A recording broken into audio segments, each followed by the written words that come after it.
Buenas tardes. A continuación, las noticias internacionales del mes de mayo de 2025 que se generaron en materia contable internacional. Las más importantes son las que revisaremos ahora.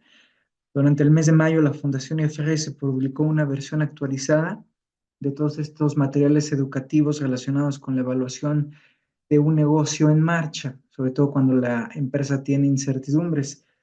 Aquí un poquito haciendo historia, vale la pena recordarles que estas guías que el JASB actualizó recientemente en el mes de mayo se actualizaron principalmente por la entrada en vigor próxima de la NIF IFRS 18, que sustituye los requerimientos de la NIC 1. Esta NIC 1, como recordarán, hablaba de ciertos criterios, ciertas evaluaciones, ciertos juicios que una entidad tenía que hacer en materia de evaluación de negocio en marcha y demostrar la continuidad del negocio de la empresa.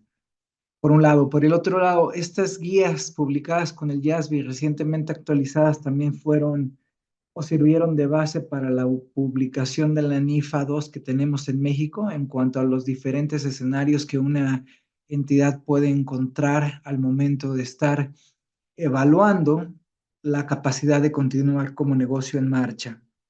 Entonces, inicialmente la publicación de estos materiales se hizo en 2021 y recientemente lo que les acabo de comentar, la actualización por la entrada en vigor de IFRS 18, ¿no? Los materiales reúnen requerimientos relevantes sobre la evaluación del negocio en marcha y la forma en que pueden aplicarse. Además, están diseñados para mejorar el entendimiento y lograr una aplicación consistente de las normas internacionales de información financiera. Por último, es importante recordarles que los puntos que hemos comentado anteriormente no implican o no requirieron que se agregaran o eliminaran los requerimientos actualmente existentes, sino fue una precisión de esos requerimientos a la luz de la nueva entrada en vigor de la norma internacional de preparación, presentación y revelación en estados financieros NIF 18.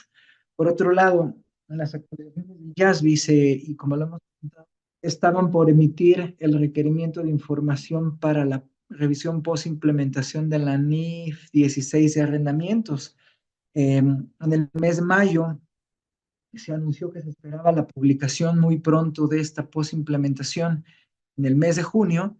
Y justamente esta semana, el 17 de junio, se emitió lo que es el requerimiento post-implementación de la norma de arrendamiento.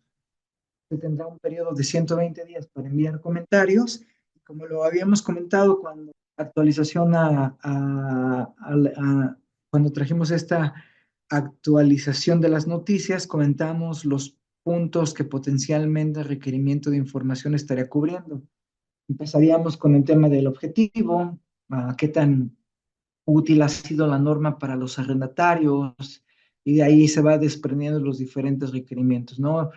En aquella ocasión se comentó que no habían contemplado hacer preguntas sobre la identificación de un contrato es o si contiene un arrendamiento, y en la publicación final aparentemente se mantiene esa propuesta de no incluirlos, pero obviamente están incluidos los requerimientos de reconocimiento inicial, temas sobre la tasa de descuento, revelaciones y otros temas importantes o que son de interés para los lectores de la información financiera. Pareciera que esta NIF 16 de arrendamientos, la revisión post-implementación va a ser algo relativamente que puede fluir de manera sencilla, pero vamos a ver cómo responden todos los participantes a esta posimplementación.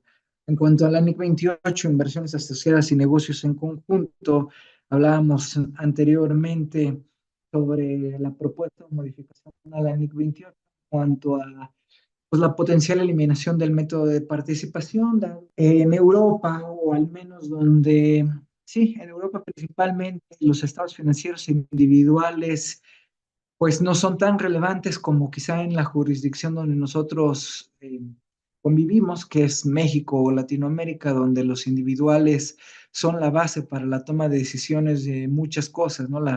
El decreto de dividendos, por mencionar algún ejemplo. En Europa funciona un poquito diferente porque ellos, su principal estado financiero que sirve de base para la toma de decisiones es el consolidado. Por ahí nace la propuesta de tentativa de eliminarlo. Entonces se sigue analizando cuáles son las implicaciones de quitar esta opción de la NIC 28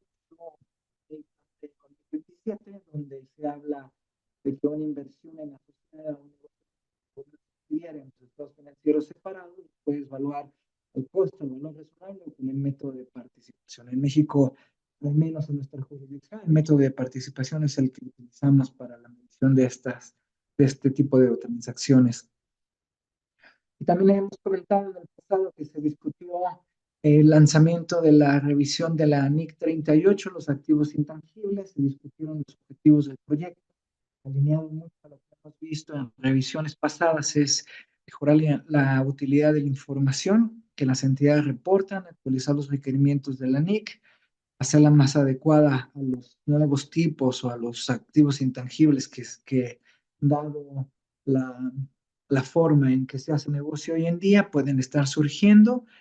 Y Yasvi ha decidido iniciar este proyecto, no sin antes evaluar las necesidades de información de los activos intangibles reconocidos y no reconocidos, que serían los usuarios de la información financiera para esto.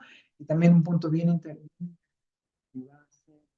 de mucha análisis, si la definición de activo intangible necesita ser modificada o no, junto con los requerimientos, con sus criterios de reconocimiento.